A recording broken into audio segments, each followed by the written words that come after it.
Yan. Yo, good morning! Papunta kami ngayon sa Kilangin Falls! Hey!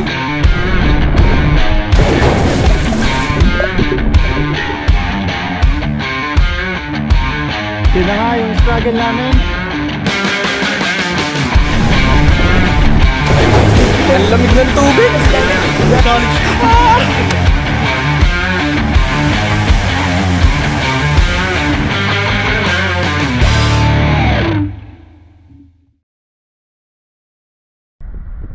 Sabado ng umaga nung natripan namin pumasyal sa Liliw, Laguna para mapuntahan ang Kilangin Falls, also known as the Enchanted Waterfalls of Liliw, Laguna.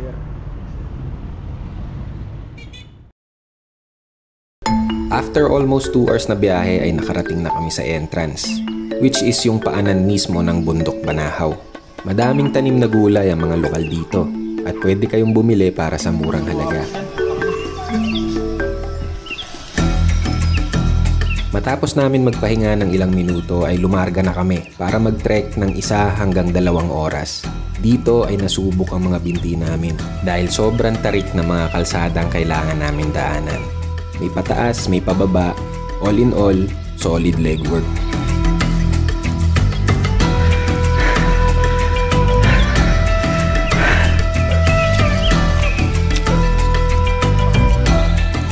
Di nagtagal ay namalibot na ang matataas na puno na nagbigay ng lilim sa paglalakbay namin.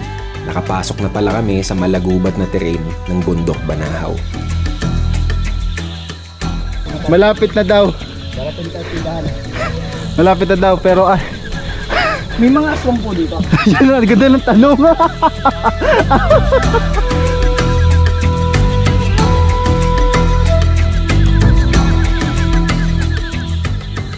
Iba na yung ngiti, pilit na.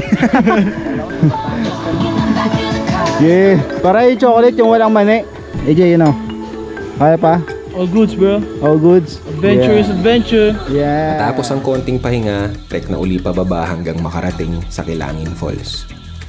Ang Bundok Banahaw ay kinikilala bilang Holy Mountain at sacred para sa maraming mga Pilipino.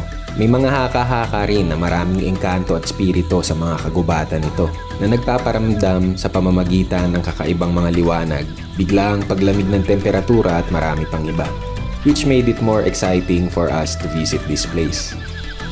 If you're into travel and nature trips, at trip nyo yung ganitong type of content, just like and subscribe. I post mainly travel contents and stuff. Comment down below na I am subscribed kung subscribed ka na. Let's go! Sa dalas ng pagsushoot ko, di ko na namalaya na naiwan na pala ako ng mga kaibigan ko. Tila ba nilalamon ako ng nakakamanghang ganda ng kagubatan na ito. Naisip ko na nga rito na baka naengkanto na ako. Dahil habang palalim ako sa gubat, wala na akong nakikitang mga tao.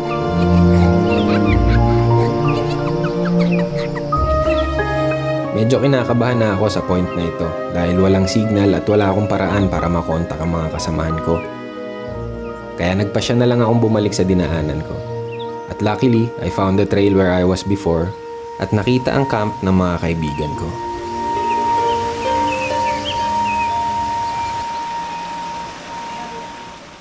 Tayo sa alaon din na. Ayan. Layo na narating ko. Naliligaw eh. Pinuuna ka eh. Naliligaw ka eh. Ano ko inuko ka ng kantong bakla? Saan ka nagpupunta kasi yan? Kala nga na nabibig. Asan ang camera mo? Sa camera mo. That was a fun experience nonetheless. No regrets, maligaw on my part. Bigyan ka pa mo, Tad. Maglakad ka lang. Gang, basic. Ito ang batis ng Kilangin at dito dapat nakalocate ang nasabing falls. Ngunit sa pagkakataong ito, wala kaming nadatnan. Dahil ilang araw na daw hindi umuulan sa lugar na ito, kaya walang overflow na nanggagaling sa taas ng bundok. Ang lamig ng tubig! Ice cold pare! Auto skincare! Grabe!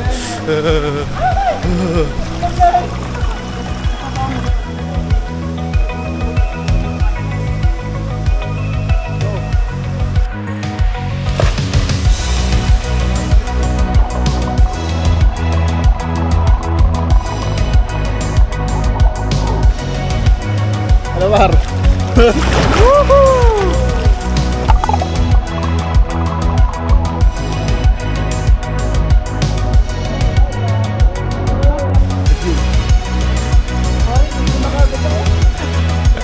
Lamig. Lamig. Para nasa freezer yung tubig.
Matapos namin magtampisaw sa malamig na tubig ay umuwi na kami ng mga alas 5 ng hapon. As usual, solid legwork, paakyat at pababa. May namit pa kaming kabayo dito at pwede nyo siyang sakyan pa uwi kung gusto nyo maka-experience ng horseback riding. Yeah! 1 horsepower!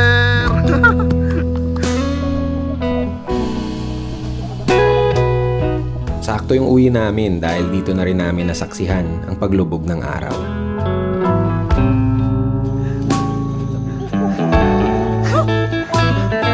Sana ay nag-enjoy kayo sa munting adventure namin. Like and subscribe kung nagustuhan nyo ang video. Hanggang sa muling adventure, maraming salamat po.